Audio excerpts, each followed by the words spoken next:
આખી જિંદગી એને નોકરિયાનું કર્યું હોજો કે હવે આની માથે એક મૂકજો મોટો પાણો હા આખી જિંદગી કે ગુરુ થઈને ગાજ્યો હા બોજો કે આની માથે મેલો હવે એક પાણો હાલો તો એ શું થયું હા બોધા ભગત ને નાયવા કડવા ભગત ને નાયવા બરાબર તો એ તમારી મારી માથે ન રહ્યું પણ એ અસર થયો હા જે ખિસ્સા ભરે છે એને અસર અસર થઈ થઈ ગઈ ગયું, હા. નહીં તમે સંતોનું દર્શન દઈ અને તમે કરો આજ હું અને તમે એ શબ્દ સંતોનો તમે લાવશો ને તો એ તમારું છે ને એ રહ્યું ને એ સસોટ થાય છે અને તમારું કુળ વાલ અને એક રતી થઈ જાય છે એટલે તમારો શબ્દ એ પાછો નહીં પડે પણ દાસ ધીરાએ કીધું કે આવા કપટી નરને તમે તજો બરોબર આ કપટી નર રહ્યા એ તમને ક્યાં લઈ જશે હમ. હે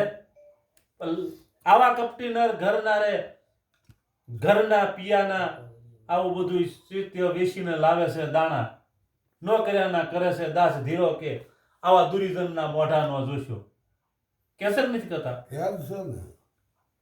તો એનો એ શબ્દ લઈ અને પાછા સંતો પાસે લઈ જાઓ કે ભાઈ સતી તોળા દે જેવા મહાસતી સાણા કહેવાના જો આ ભક્ત